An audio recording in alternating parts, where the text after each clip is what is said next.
Alors, vous dites des choses importantes parce qu'elles nous permettent de dire que ce qui nous concerne, nous les humains, concerne aussi les civilisations. Et il n'y a pas de raison de s'en offusquer. Je viens avec Décadence de faire un travail qui a été reçu par un certain nombre de gens, par le mépris, etc. Bon, je veux bien, mais personne n'a pris mes arguments en disant prenons les arguments et critiquons ces arguments. On peut toujours dire c'est un décadentiste, donc voilà, on met ces gens-là du côté des réactionnaires, des conservateurs, de la droite, de l'extrême droite. C'est bien, on insulte, on pense pas. Je dis juste, et si nous pensions cette question des civilisations, tout le monde est au courant que les civilisations ont existé et ont disparu. Il suffit juste, même sans avoir forcément beaucoup voyagé, mais simplement en ayant vu des choses à la télévision, des reportages, en ayant vu des cartes postales, en ayant vu quelques livres d'histoire, qu'il y a eu effectivement des Égyptiens et qu'il n'y a plus de civilisation égyptienne, que cette civilisation égyptienne, pardon, du moins, n'existe plus. Et que c'est la même chose. Vous avez Assur, Sumer, Babylone, que vous avez eu les Grecs, les Étrusques, les Romains, et que toutes ces civilisations-là ont disparu. Il y a des ruines, ça témoigne. On y va, on va en Égypte et on découvre les pyramides. On allait jadis en Irak et on découvrait un certain nombre de ruines qui ont été détruites par les Américains pendant la première guerre du Golfe. Mais il y a des ruines et le propre de la ruine, c'est d'enseigner qu'une civilisation a eu lieu et n'a plus lieu, n'est plus. Moi, je veux bien qu'on me dise que j'ai tort. Je veux bien. À ce moment-là, il n'y a jamais eu de pyramide et on est dans un négationnisme généralisé. Il n'y a jamais eu de forum, il n'y a jamais eu d'agora, il n'y a jamais eu Stonehenge, il n'y a jamais eu les grottes de Lascaux, il n'y a jamais eu Cosquer, il n'y a jamais rien eu de toutes ces civilisations perdues. Il n'y a jamais eu d'Inca, il n'y a jamais eu d'Oltec, de Toltec, il n'y a jamais eu d'Inca, il n'y a jamais rien eu. Tout ça, ça n'a pas existé. C'est une fiction. Parce que ces gens-là, dire que ces gens-là ont existé, n'existent plus, ce serait décadentiste. Donc facho, donc de droite, etc. Bon, d'accord, je veux bien. Mais à ce moment-là, il faut être cohérent en disant il n'y a jamais eu de civilisation qui ait disparu. Ou alors, on dit les civilisations ont toutes disparu, sauf la nôtre. Elle est tellement formidable, la nôtre, qu'elle ne disparaîtra jamais. Depuis le début de l'humanité, tous les gens meurent, sauf moi. Moi, je ne vais pas mourir. C'est aussi bête que ça, de croire effectivement qu'il nous faudrait penser notre civilisation comme s'il y avait une extraterritorialité de notre civilisation. Il y a des lois qui marchent pour toutes les civilisations depuis que les civilisations sont civilisations. Vous allez chercher même des Hittites, vous allez chercher les Celtes, les Gaulois ou des civilisations sur lesquelles il reste encore très peu de choses. On voit bien qu'il y a eu des civilisations. Les Scythes, vous dites, il y a eu des civilisations. On trouve une tombe de temps en temps, puis on comprend rien. Puis on trouve des objets, puis on extrapole, puis on dit, qu'est-ce qui s'est passé? Il y a une nécropole ici, il y a quelque chose là. Ces civilisations ont disparu, et c'est la loi du monde. C'est la loi du monde, j'y peux rien. C'est-à-dire un médecin qui vous dirait aujourd'hui, moi j'ai un truc pour vous expliquer que vous n'allez jamais mourir, eh bien effectivement vous direz ce type est un charlatan. Tous les gens qui estiment que quand j'écris Décadence, je fais un livre de charlatan, je dis pas de problème, vous pouvez le penser. Maintenant faites-moi la preuve que j'ai tort. Faites-moi la preuve que j'ai tort. Tous les élèves ont plus ou moins eu droit à ça dans leur existence, ils ont plus ou moins commenté la phrase de Paul Valéry, nous autres civilisations, nous savons que nous sommes mortels. Donc si on part du principe que effectivement l'histoire nous le raconte, les civilisations sont mortelles, pourquoi notre civilisation ne le serait-elle pas? Pourquoi notre civilisation échapperait-elle à la mortalité, au fait qu'elle doive un jour mourir?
Il y a effectivement, c'est une pensée qui a été une pensée de droite, longtemps, de fait. C'est-à-dire que penser la décadence, c'était anti-progressiste. Un progressiste nous dit « Ah non, non, non, mais pas du tout, on va changer les choses. On va multiplier les changements, les révolutions, et puis vous allez voir, on va conjurer tout ça, il n'y a pas de problème, on va réaliser l'humanité, on va réaliser le pouvoir du prolétariat, on va faire disparaître l'injustice, on va faire disparaître la mort. » Il y a des optimistes qui considèrent effectivement que le réel n'a pas eu lieu parce qu'ils préfèrent leurs idées au réel. Ils ne veulent pas voir le réel. Le réel n'a pas eu lieu. On dit, mais enfin, il faut quand même composer avec. Sinon, à ce moment-là, on fait autre chose. On fait de la science-fiction, mais il faut composer avec le réel.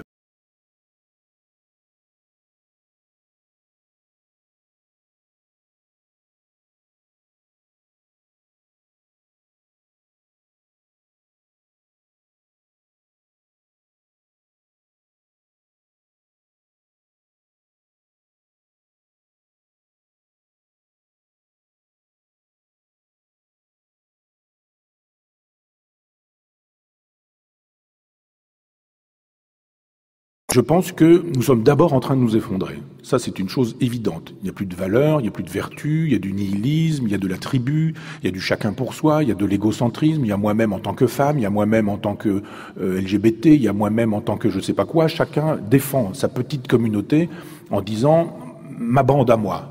Dans les banlieues, c'est comme ça, marquage de territoire, on a cette espèce de retour, il y a ma bande et puis il y a les autres bandes. Si je peux buter l'autre bande, j'y vais, le reste du monde, je sais même pas que ça existe, c'est pas mon problème. Donc cette espèce de délitement de ce qui fait la République, ce qui faisait la République, la Res Publica, de ce qui faisait la communauté, fait effectivement que ce qui paraît évident dans un premier temps, c'est que nous nous défaisons. Ça, c'est une évidence, nous nous défaisons. Samuel Huntington, qui avait écrit un très beau livre qui s'appelait Le choc des civilisations, s'est fait insulter, lui aussi, quand il s'est contenté de dire des choses. Il ne disait pas « faisons la guerre », il disait juste qu'il y avait des blocs de civilisation dans l'humanité et qu'il ne fallait pas penser autrement qu'en termes de blocs de civilisation. Il a raison. Il a raison. Quand c'est Malraux qui le dit concernant l'art, tout le monde est d'accord. Tout le monde est d'accord pour considérer qu'une estampe japonaise, une sculpture aztèque, un dessin chinois ou une œuvre de la Renaissance italienne, c'est pas exactement la même chose.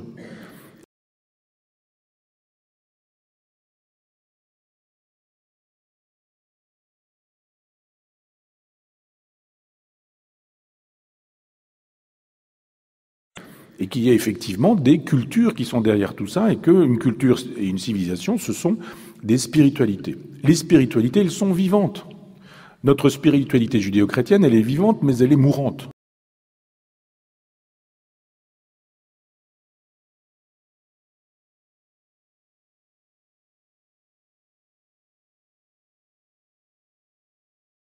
Maintenant, si effectivement nous pensons en termes de longue distance, parce que je ne vois pas comment on pourrait s'empêcher, on pourrait empêcher les choses d'advenir comme elles adviennent.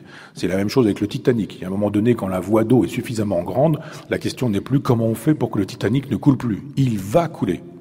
C'est qu'est-ce qu'on fait pendant que le bateau coule. Nous en sommes là. La question n'est plus de savoir si l'Europe s'effondre ou pas, elle s'effondre. La question est de savoir qu'est-ce qu'on fait pendant que ça s'effondre. Qu'est-ce qu'il y a à faire? Y a-t-il encore quelque chose à faire? Réponse oui. Restez digne. Restez digne.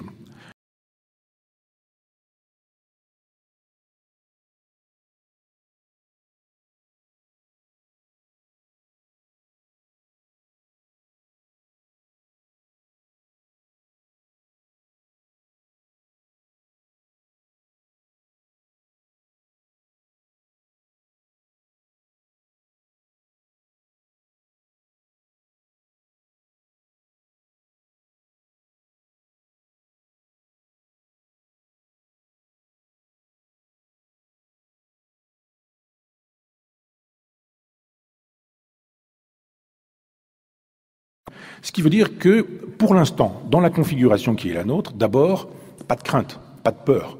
Regardez le réel. Le terrorisme existe, d'accord, mais il fait, je veux dire, quelque chose de violent et de brutal, mais il fait moins de morts que le tabac en France, que les accidents de la route, que les pendaisons des paysans, que les suicides des jeunes, que etc., etc. C'est toujours trop. les morts, hein, générés par le terrorisme. Il y a juste un moment donné où il faut dire du calme. Du calme. Arrêtez de vous trouver terrorisé. Bien sûr qu'il y a matière à craindre la mort qui peut survenir n'importe quand, mais je vous assure que je présume qu'un jour on saura combien les médicaments que nous absorbons créent de morts, et la mortalité par ingestion de médicaments, on verra que c'est probablement un autre ordre d'idées. Donc juste remettre les choses à leur place. En disant, oui, c'est un problème, mais c'est pas le seul problème. Il n'y a pas de raison ni de s'inquiéter, ni de trembler, ni de transformer une frange de la population de gens qui habitent ici, en danger terrible. Je pense que le danger que représente la population immigrée qui arrive massivement comme ça en France est probablement moins important que le danger des banquiers, des financiers, du capital et du capitalisme qui égorgent les petits, les sans grade, les pauvres, les gens qui n'ont pas d'argent. Il y a un danger là. Donc il faut éviter de se tromper de danger en disant pendant qu'on estime qu'il y a évidemment des voleurs de poules, bien sûr qu'il y a des voleurs de poules, des voleurs de vélos, des voleurs de téléphones portables, oui ça existe bien sûr, mais il y a aussi des gens qui sont des voleurs qui multiplient par des millions le prix d'un vélo volé. Mais eux, ils ont des cravates, la Légion d'honneur, on les invite, ils peuvent même être députés, sénateurs ou je sais pas quoi, enfin rien n'est interdit. Donc éviter que le fait qu'on braque le projecteur sur une population qui effectivement elle a rien, pas de langage, pas de parole, pas d'hygiène, pas de quoi se laver, pas de quoi manger, pas de quoi... Donc oui, de temps en temps, il y a une petite délinquance, mais il ne faut pas que la petite délinquance soit l'arbre qui cache la forêt d'une délinquance institutionnalisée qui est celle du capital, du capitalisme, du libéralisme, de l'argent qui fait la loi.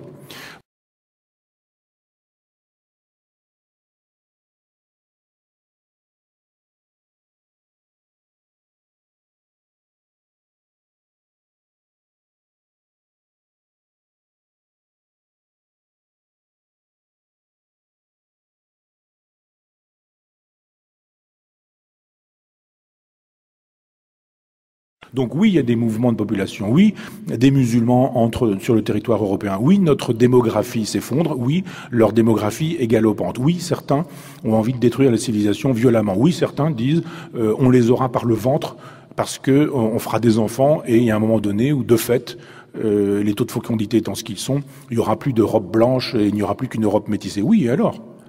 Défendons les idées qui sont encore les nôtres et les valeurs auxquelles on croit. Il suffit juste, plutôt que d'accabler le voisin, de s'accabler soi, en disant « mais qu'ai-je fait, moi, pour faire avancer la cause de la liberté, la cause de l'égalité, la cause de la fraternité, la cause de la laïcité, la cause du féminisme ?» Donc, pensons ce qui advient en tragique, c'est-à-dire pas en optimiste, pas en pessimiste.